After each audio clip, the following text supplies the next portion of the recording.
ብድግ ብሎ አሁን አንድ ሰው ትዳር እያቀደ አልሳካለት ያለ እንዴ አግባ እንጂ እንዴ ጥጋብ እኮ ነው ያላችሁ። አሁን ሰውየው መች ማግባት ጠፋ? ወንድም ያልሳካለት ብሎ እኮ ነው። ይሄ ምንድነው? የሰው ሰላም መንሳት ይባላል። አግቢ እንጂ እድሜሽ ሄደ እኮ። አሁን ብዙ ሰዎች ምን እየሆኑ እንደሆነ ታውቃላችሁ? የሰው አስተያየት ፈርተው ዝም ብሎ አውሬውን ሁሉ እያገቡ ነው። ገብቷችኋል?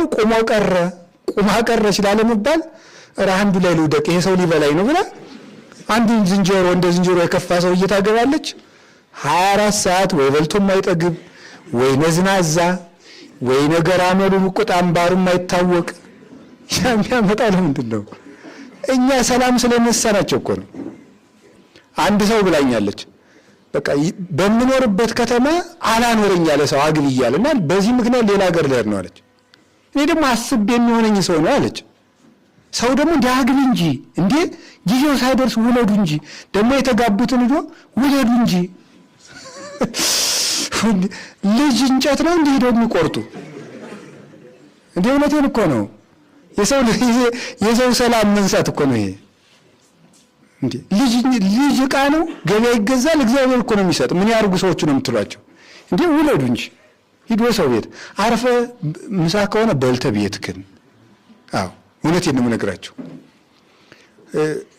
ታሞ የተኛውን ሰውዬ ሄደን በጣም ስልችት የሚያደርግ ነገር በቃ መቼ ነው የጀመረ?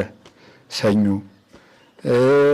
ከመቼ የወረታብ ደግሞ ከመቼ ጀምሮ ነው? ከረቡ እንዴ ምን ልናደርገው ነው? አሁን ይሄ ጥያቄ ከዛ ሳብሎ ነው አንተም አጥፍተሃል። ለምን በሙቅ ውሃ ታጠብክ? እንዴ ይሄንን ከዳነ በኋላ ምን መከራ አይሻልም? የሰው ሰላም መንሳት ነው። እንዲህ ማድረግ አልነበር። በሰዓታችን ቤት አትሄድም ነበር? አንተም አጥፍተሃል። ወንድሜ አሁን ጥፋቴን ሳይሆን መዳኔን ነው የምፈልገው የሚለው ሰውየው በህሊናው። ስለዚህ ዘመዶቼ የሰው ሰላም አንበጥብጥ። መብቴ ነው የሚባል ነገር አይሰራም። ከወተራራ አሁን በአሜሪካ አሉ ነው ግን ስላላነበብኩት ህገ መንግስቱን በአሜሪካ ሰውየውን እስካልነካው ድረስ ቆመህ መስደብ ይቻላል ይመስለኛል። ሰው ነው የነገረኝ እንጂ እንግዲህ እግዚአብሔር ያወጣኝ። ትሳደባለህ ሄደህ አሁን አንዱን የቤተክርስቲያን አለቃ ሄዶ የሆኑ ሰዎች ሰምቻለሁ አሜሪካ ቤተክርስቲያኑ በር ላይ ሞንታሮ ተከው አባገሬ ሌባ ናቸው ያሉ ይሰደባል። ይሄ የሰው ሰላም መንሳት ነው። እሳቸው የእኛን ሰላም ነስተውና የሰርቀው ሊል ይችላል። አንተ ሊያደርጉ በምትወደውን ነገር የማትወደውን ነገር በሰው ላይ አታድርግ። የሰውን ሰላም እንዲሁ ሰው እንዲጸድቅ ያደርጉታል እንጂ ሰውን እንዳይድን ዝም ብሎ እንዲሁ እያወጡ መብላት